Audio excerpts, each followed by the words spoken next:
उपासना कार्यक्रमाच्या या नवीन भागात मी आपले सर्वांचे मनापासून स्वागत करतो. मला आशा आहे की आपण सर्वजण चांगले आहात आणि देवाच्या आशीर्वादाचा आनंद घेत आहात. मागील भागात आपण उत्पत्ती पुस्तकाचा अभ्यास पूर्ण केला आणि देवाने सुरुवातीपासून केलेली महान योजना पाहिली. आता आपण नव्या करारातील पहिल्या पुस्तकाकडे मत्तयाच्या शुभवर्तमानाकडे वळत आहोत. आजच्या भागात आपण मत्तयाच्या शुभवर्तमानाची प्रस्तावना पाहणार आहोत. मत्तयने आपल्या शुभवर्तमानात येशूला राजा म्हणून सादर केले आहे. या सुवार्तेत आपण पाहतो की जुन्या करारातील अनेक भविष्यवाण्या येशू ख्रिस्तामध्ये पूर्ण झाल्या आहेत. येशूचा जन्म, त्याचे उपदेश, त्याचे चमत्कार आणि त्याचे राज्य यांच्याद्वारे देवाची योजना पूर्ण होताना दिसते. चला तर मग या नवीन आणि आशीर्वादित प्रवासाची सुरुवात करूया.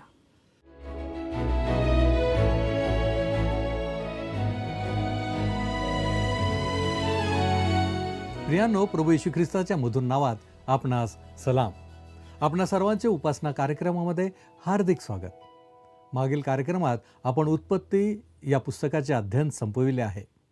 आज आपण पुढे जात असताना मत्तयकृत शुभवर्तमानाचा अभ्यास सुरू करणार आहोत. आजच्या भागात आपण मत्तयकृत शुभवर्तमानाचा परिचय आणि त्याची रूपरेषा यांचा अभ्यास करणार आहोत. मत्तयकृत शुभवर्तमानाचा परिचय.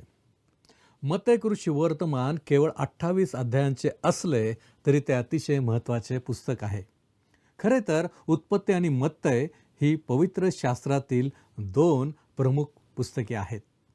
आज आपण मत्तयकृत शुभवर्तमानाच्या अभ्यासाला सुरुवात करत असताना जुना करार आणि नवा करार यामधील दरी थोडी भरून काढणे आवश्यक आहे. कारण नव्या कराराचा योग्य अर्थ समजण्यासाठी जवळजवळ 400 वर्षांच्या या कालखंडाबद्दल काही माहिती असणे गरजेचे आहे. हा काळ नेहम्या आणि मलाखी यांच्या दिवसांपासून ते बेतलेहेममध्ये येशू ख्रिस्ताच्या जन्मापर्यंतचा आहे. मलाखीने भविष्यवाणी केल्यानंतर जणू स्वर्ग शांत झाला. जणू देवाचे प्रसारण 400 वर्ष बंद झाले होते. मग एके दिवशी येरुशलेममध्ये जखर्या नावाचा एक याजक वेदीजवळ प्रार्थना करत असताना प्रभूचा दूत त्याच्यासमोर प्रकट झाला. त्याने बाप्तिस्मा करणाऱ्या योहानाच्या जन्माची घोषणा केली, जो प्रभू येशूचा मार्ग तयार करणारा होता. पुढे मत्तयाच्या शुभवर्तमानात बाप्तिस्मा करणाऱ्या योहानाचे महत्त्व आपण पाहणार आहोत. जरी पवित्र शास्त्राच्या दृष्टीने हा काळ शांत मानला जातो तरी या 400 वर्षात खूप काही घडले. इस्रायलच्या इतिहासात हा काळ आनंदाचा आणि काही बाबतीत दुःखदही होता. यहुदा प्रांताच्या अंतर्गत स्थितीत मोठा बदल झाला. नवी संस्कृती, नवीन संस्था आणि अनेक अपरिचित व्यवस्था उभ्या राहिल्या आणि यापैकी बऱ्याच गोष्टी आपल्याला नव्या करारात पाहायला मिळतात. जगाच्या इतिहासातही मोठे बदल झाले. जुना करार संपताना मेदी पारस साम्राज्याची मोठी सत्ता होती आणि मिसर देश देखील एक महत्त्वाची सत्ता होती. पण या 2 करारांच्या मधल्या काळात दोन्ही सत्तांचा प्रभाव कमी झाला. जगाची सत्ता पूर्वेकडून पश्चिमेकडे म्हणजे आशियाकडून युरोपकडे सरकली आणि मेदी पारसच्या जागी ग्रीस उभे राहिले. जुन्या कराराची सुरुवात होते तेव्हा रोम ही जगावर राज्य करणारी नवीन सत्ता होती. या मोठ्या बदलाच्या काळाचा थोडक्यात आढावा घेण्यासाठी काही महत्त्वाच्या तारखा पाहिल्या तर आपल्याला या संक्रमण काळाचे एक व्यापक चित्र दिसून येईल. इतिहासकारांच्या तारखांमध्ये थोडाफार फरक असू शकतो, म्हणून या तारखा अंदाजे समजाव्यात अशी आपणास विनंती आहे. इसवी सन पूर्व 480 पारसचा सम्राट अहश्वेरोश याने थर्मोपायली येथे ग्रीकांवर विजय मिळवला. परंतु सालामिसच्या लढाईत त्याला पराभव पत्करावा लागला. खरे तर एका वादळानेच त्याचा पराभव केला होता. जागतिक वर्चस्व प्रस्थापित करण्याचा पूर्वेकडील जगाचा हा अखेरचा प्रयत्न होता. इसवी सन पूर्व 333 पश्चिमेकडून तो एडका आला, ज्याचा उल्लेख दानियेलाने आपल्या पुस्तकाच्या 8व्या अध्यायात केला आहे. हा एडका म्हणजे महान राजा सिकंदर. अलेक्झांडर द ग्रेट हा होय, मोठाली शिंगे असलेला एडका. त्याने संयुक्त ग्रीक सैन्याचे नेतृत्व करत इसस येथील लढाईत पारसवर विजय मिळवून दिला. इसवी सन पूर्व 332 अलेक्झांडर द ग्रेटने येरुशलेमला भेट दिली. त्याला दानिएलाने केलेली भविष्यवाणी दाखवण्यात आली, ज्यामध्ये त्याच्याबद्दल सांगितले होते. म्हणून त्याने येरुशलेमवर चढाई केली नाही. येरुशलेम हे त्याने न जिंकलेल्या काही शहरांपैकी एक होते. इसवी सन पूर्व 323 अलेक्झांडरचा मृत्यू दूर पारसमध्ये झाला. असे मानले जाते की आपल्या साम्राज्याची राजधानी तिथे हलवण्याचा त्याचा मानस होता. त्यानंतर पूर्व आणि पश्चिम या दोन्ही दिशांना विस्तारलेले त्याचे जागतिक साम्राज्य त्याच्या 4 सेनापतींमध्ये विभागले गेले. इसवी सन पूर्व 320 टॉलेमी सोटर याने यहुदा प्रांत मिसर देशाला सामील करून घेतला. इसवी सन पूर्व 312 सेल्युकस याने सेल्युकस घराण्याचे राज्य स्थापन केले, ज्याला आपण सिरिया म्हणून ओळखले जाते. त्याने यहुदा प्रांत जिंकण्याचा प्रयत्न केला. परिणामी यहुदा प्रांत हा सिरिया आणि मिसर यांच्यातील संघर्षाचे रणांगण बनला.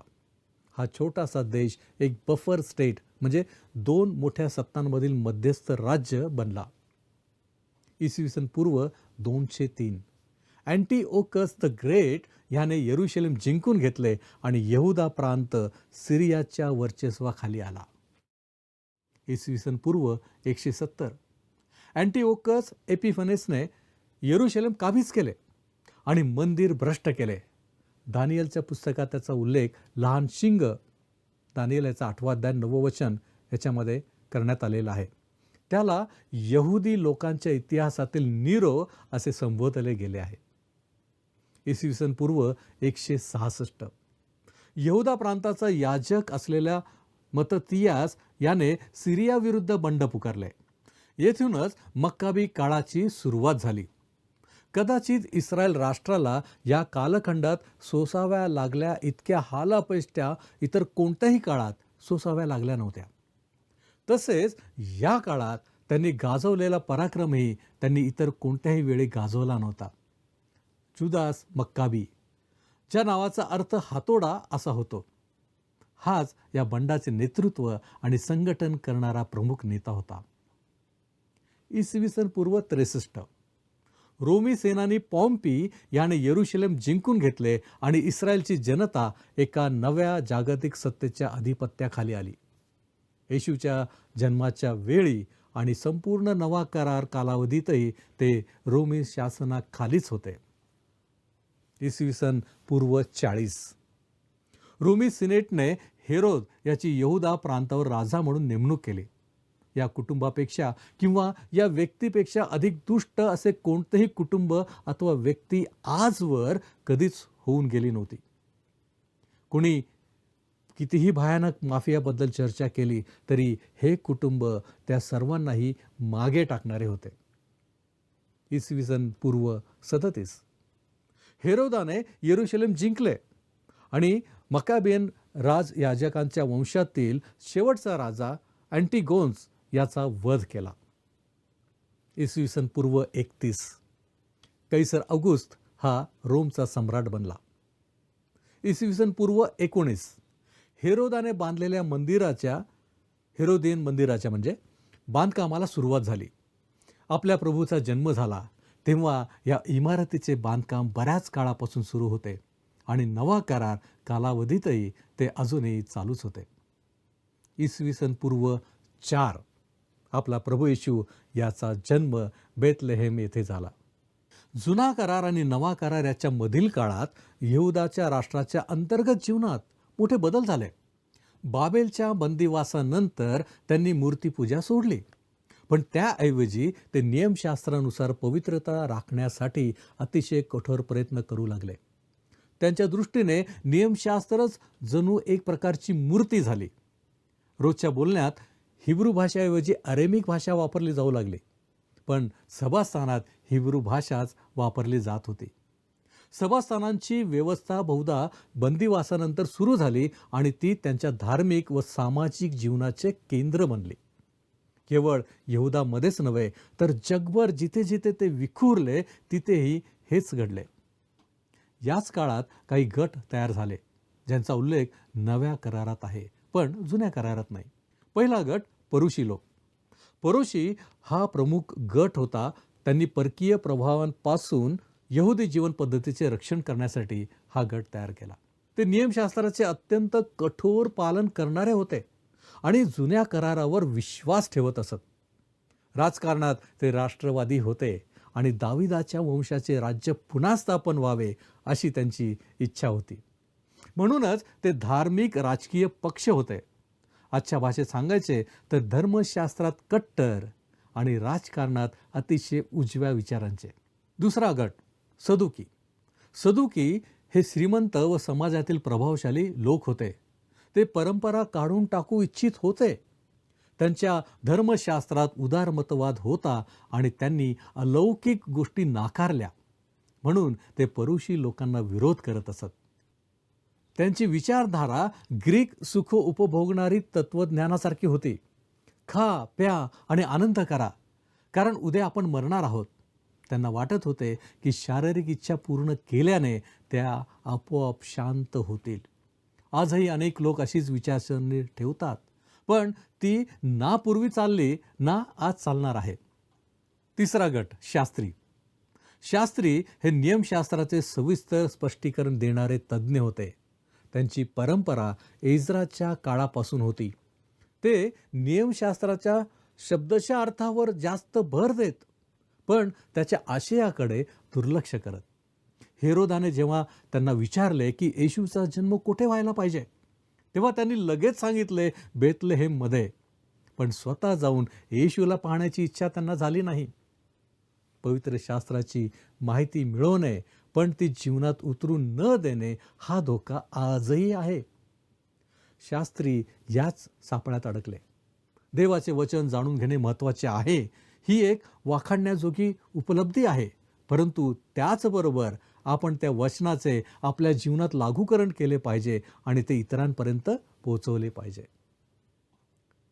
चौथा गट हेरोदी म्हणजे हेरोदाच्या पक्षाचे. हेरोदी लोकांचा गट पूर्णपणे राजकीय गट होता. त्यांना हेरोदाचे घराणे सत्तेत राहावे असे वाटत होते कारण त्यात त्यांचा फायदा होत होता. या काळात देवाकडून नवीन प्रकटीकरणे झाली नाहीत पण साहित्यिक काम मोठ्या प्रमाणात झाले. जुन्या कराराचा ग्रीक भाषेत अनुवाद अलेक्झांड्रिया म्हणजे मिसर देशात येथे इसवी सन पूर्व 285 ते 247 दरम्यान झाला. 12 वंशातून प्रत्येकी 6 जण अशा 72 जणांनी हा अनुवाद केला ज्याला सेप्टुजिंट किंवा 70 असे नाव पडले. पौल आणि बहुधा प्रभू येशूही याच अनुवादातील शास्त्र भागांमधून संदर्भ देत होते. याच काळात अपोक्रिफा नावाची 14 पुस्तके लिहिली गेली पण त्यात प्रेरणेची चिन्हे नाहीत. तसेच प्लास्टर ऑफ सोलोमन आणि बुक ऑफ इनॉक ही 2 पुस्तके आहेत. त्यांना छद्मलेख म्हणजे सुडेपिग्राफा म्हणतात. जरी हा काळ देवाच्या शांतीचा होता तरी देव जगाला ख्रिस्ताच्या आगमनासाठी तयार करत होता.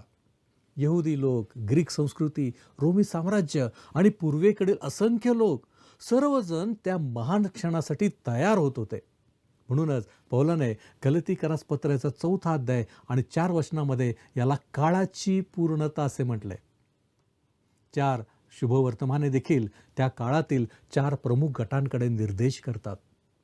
मत्तई शुभवर्तमान इस्रायल राष्ट्राला उद्देशून हिब्रू भाषेत लिहिलेले, विशेषतः त्या काळाच्या धार्मिक माणसाला उद्देशून लिहिले आहे.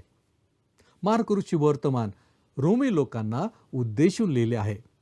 जगाला अशा एका व्यक्तीविषयी ऐकण्याची गरज होती जो नियमशास्त्र आणि सुव्यवस्थेवर विश्वास ठेवणारा होता परंतु त्याच वेळी ज्याने पापांची क्षमा तसेच देवाची कृपा आणि दयाही प्रदान केली. हाच तो प्रभू येशू ज्याला मार्काच्या शुभवर्तमानाद्वारे रोमवासियांसमोर सादर केले आहे. लूक शुभवर्तमान ग्रीक लोकांना उद्देशून लिहिले आहे, विचारवंत लोकांसाठी. योहानकृषी वर्तमान प्रत्यक्षात विश्वासणाऱ्यांसाठी लिहिले आहे, अप्रत्यक्षपणे पूर्व युरोपमधील लोकांसाठी देखील, जिथे लक्षावधी गूढ लोक होते जे त्या काळी मुक्तीसाठी आर्ततेने टाहो फोडत होते. आजही जगाला तारणाऱ्याची गरज आहे. धार्मिक माणसाला धर्म नव्हे तर ख्रिस्त हवा आहे. सामर्थ्यवान माणसाला पापांची क्षमा देणारा तारणारा हवा आहे. विचारवंताला मन आणि आत्म्याच्या गरजा पूर्ण करणारा हवा आहे. मत्तई कृषी वर्तमान मत्तई नावाच्या एका जकात गोळा करणाऱ्या मनुष्याने लिहिले, ज्याला प्रभू येशूने पाचारण केले, जे आम्हाला मत्तईचे शुभवर्तमान 9 या वचनामध्ये दिसते. प्रारंभी हे हिब्रू भाषेत इस्रायलसाठी लिहिले गेले असे प्राचीन ख्रिस्ती लेखक सांगतात. हे पुस्तक अत्यंत महत्त्वाचे आहे, कारण ते जुन्या करारातील भविष्यवाण्यांचा मोठ्या प्रमाणात संदर्भ देते आणि त्याचवेळी नव्या कराराची कथा पुढे नेते. इतर शुभवर्तमानांमध्ये मंडळी हा शब्द स्पष्टपणे येत नाही, पण मत्तई शुभवर्तमान 16 अध्याय आणि 18 मध्ये प्रभू येशू म्हणतो, या खडकावर मी आपली मंडळी रचीन. स्वर्गाचे राज्य हा शब्द प्रयोग मत्तईमध्ये विशेष आहे. तो 32 वेळा येतो आणि राज्य हा शब्द 50 वेळा येतो. ही संकल्पना योग्य रीतीने समजून घेणे अत्यंत महत्त्वाचे आहे. हे स्पष्ट करावे लागेल की राज्य आणि मंडळी एकच नाहीत. मंडळी राज्यात आहे, पण दोन्ही एकसारखे नाहीत. त्यांच्यात बराच फरक आहे. उदाहरणार्थ, मुंबई महाराष्ट्रात आहे, परंतु मुंबई हे महाराष्ट्र नाही. जर तुम्हाला यात शंका असेल तर पुण्यातील लोकांना विचारा, महाराष्ट्र हे भारतात आहे, परंतु ते भारत नाही. महाराष्ट्र भारताचा एक भाग आहे, परंतु भारत स्वतंत्र राष्ट्र आहे. भारताची परिस्थिती लक्षात घेता महाराष्ट्र हा भारताचा एक भाग आहे, परंतु भारत स्वतंत्र राष्ट्र आहे. हे समजणे महत्त्वाचे आहे. त्याचप्रमाणे मंडळी स्वर्गाच्या राज्यात आहे. परंतु सोप्या शब्दात सांगायचे तर स्वर्गाचे राज्य म्हणजे पृथ्वीवर स्वर्गाचे राज्य असणे. मंडळी या राज्यात आहे. मला माहीत आहे की ईश्वर विज्ञान शास्त्रज्ञांनी ही गोष्ट खूप गुंतागुंतीची करून ठेवली आहे आणि त्यांनी ही गोष्ट खूप अवघड बनवली आहे. साधा उपदेशक म्हणून मला सोपी व्याख्या करावी लागते आणि ती हीच आहे की स्वर्गाचे राज्य म्हणजे स्वर्गाचे राज्य पृथ्वीवर असणे. यहुदी लोकांना ज्यांना उद्देशून हे शुभवर्तमान लिहिले आहे, ते सर्व भविष्यवाण्यांचे सार काढून स्वर्गाचे राज्य या वाक्यांशाचा अर्थ लावत होते की स्वर्गातून एक राजा येईल आणि तो पृथ्वीवर स्वर्गाच्या तोडीचे राज्य स्थापन करेल. दानिएलाचं पुस्तक 2 अध्याय 44 वचन, 7 अध्याय 14 वचन आणि 27 वचन ही वचने आपण पाहू शकता. स्वर्गाचे राज्य हा या शुभवर्तमानाचा मुख्य विषय आहे. पृथ्वीवर हे राज्य स्थापन करणारा तो एकच प्रभू येशू आहे. हे राज्य अत्यंत महत्त्वाचे आहे. मत्तई शुभवर्तमानात या राज्याविषयीचे 3 प्रमुख उपदेश समाविष्ट आहेत. पहिला उपदेश, डोंगरावरील प्रवचन. हे स्वर्गाच्या राज्याचे नियमशास्त्र आहे.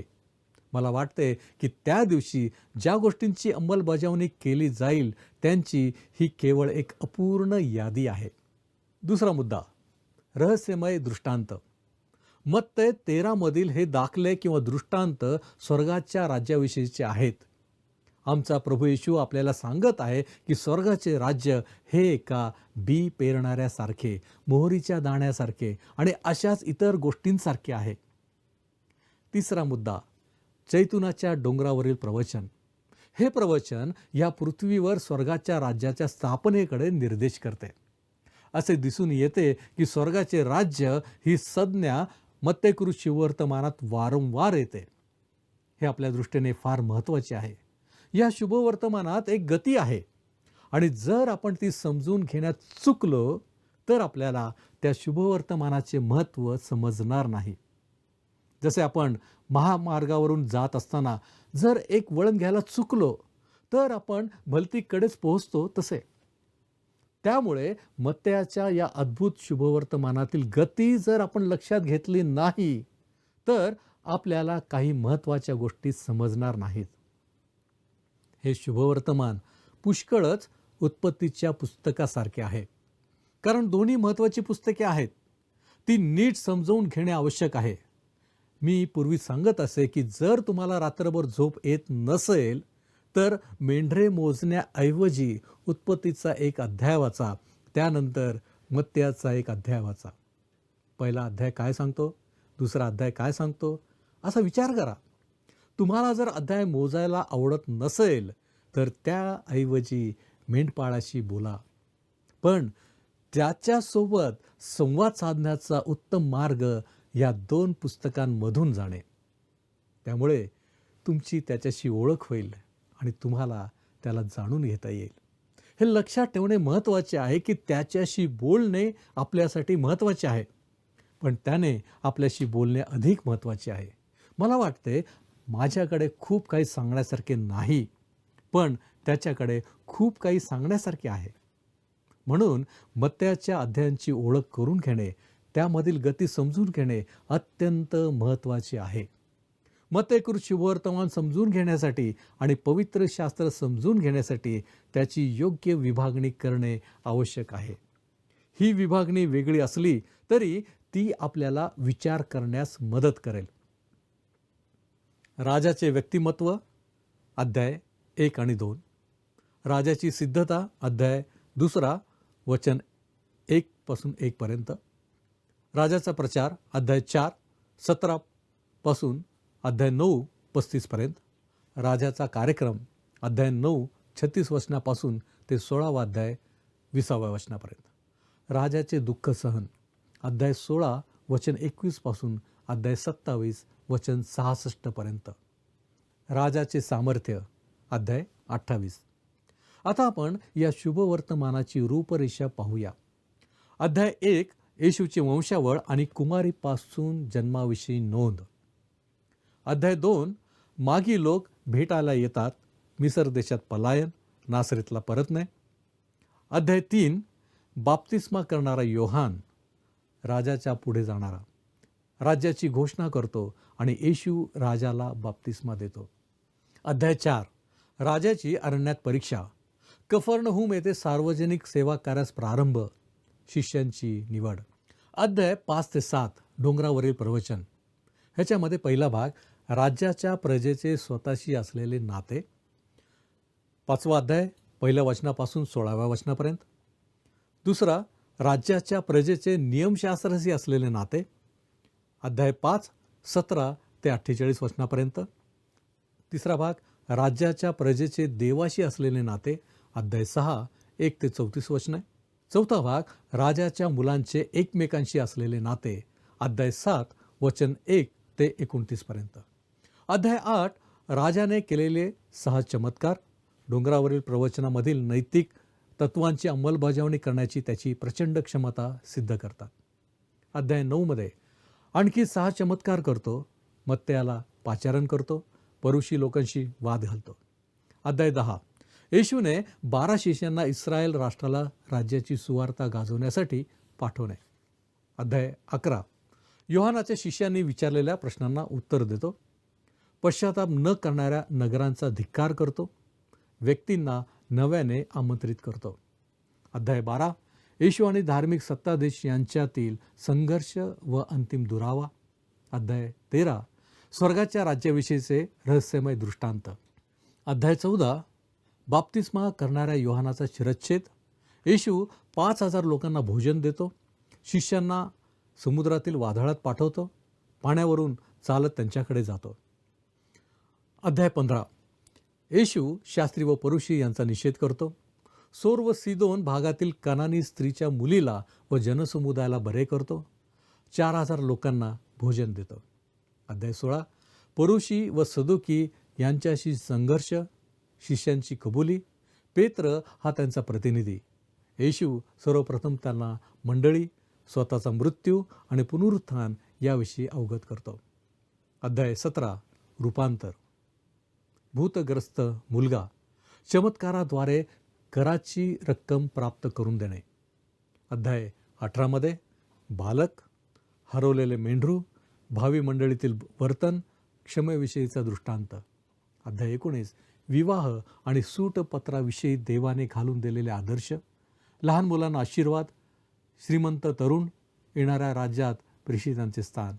अध्याय 20 द्राक्षमळ्यातील कामगारांचे दृष्टांत, येशूने आपल्या मृत्यूबद्दल 4थ्यांदा व 5व्यांदा केलेले भविष्य, याकोब व योहान यांना सन्मानाचे स्थान मिळावे अशी त्यांच्या आईने केलेली विनंती. येशू 2 आंधळ्यांना दृष्टिदान देतो. अध्याय 21 राजा शेवटी स्वतःला राष्ट्राला जाहीरपणे समर्पित करतो, मंदिराचे शुद्धीकरण करतो, अंजिराच्या झाडाला शाप देतो, 2 पुत्र आणि त्यांचा पिता याच्या दृष्टांताद्वारे धार्मिक शासकांचा निषेध करतो. अध्याय 22 राजाच्या पुत्राच्या विवाह भोजनाचा दृष्टांत, येशू हेरोदी, सदुकी आणि परुषी यांना उत्तर देऊन निरुत्तर करतो. अध्याय 23 येशू शास्त्री व परुषी यांना इशारा देतो आणि त्यांचा धिक्कार करतो, यरूशलेमसाठी रडतो. अध्याय 24 आणि 25 जैतुनाच्या डोंगरावरील प्रवचन, युगाच्या समाप्तीविषयीचे आणि स्वतःच्या येण्याबद्दलचे चिन्ह याविषयीच्या प्रश्नांना येशूने दिलेली उत्तरे. 10 कुमारींचा दृष्टांत, रुपयांचा दृष्टांत, मेंढरे व शेरडे या राष्ट्रांचा न्याय.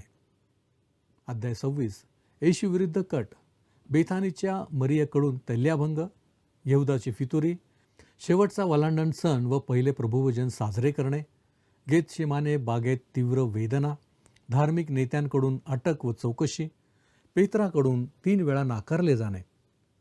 अध्याय 27 राजाची चौकशी, मृत्यू आणि पुरले जाणे. अध्याय 28 राजाचे पुनरुत्थान, त्याने दिलेली महान आज्ञा. या ठिकाणी रूपरेषा समाप्त झाली आहे. आता आपण येथे थांबूया. देवाची कृपा आपणाबरोबर सदैव असो.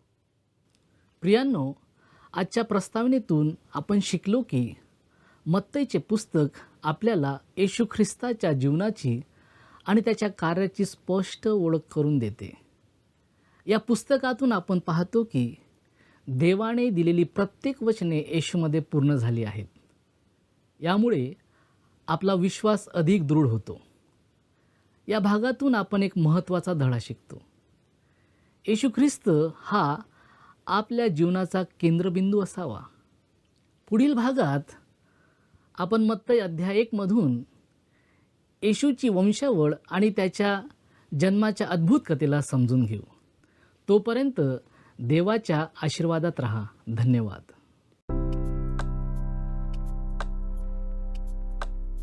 मागील कार्यक्रमातील प्रश्नाचे उत्तर आहे पर्याय डी.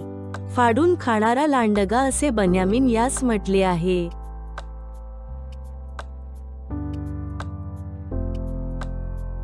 आजचा प्रश्न टिंब हे नियमशास्त्राचे सविस्तर स्पष्टीकरण देणारे तज्ज्ञ होते. ए. शास्त्री, बी. परुषी, सी. सदुकी, डी. हेरोदी. प्रियांनो, या प्रश्नाचे उत्तर उद्या सकाळी 6 वाजण्याच्या आधी पर्याय ए, बी, सी किंवा डी लिहून आपले नाव, पत्ता आणि ठिकाण यासोबत मोबाईल नंबर 7021474742 वर SMS किंवा WhatsApp करा. हा कार्यक्रम आपणास आवडला काय? आता आम्हाला एक मिस कॉल करा.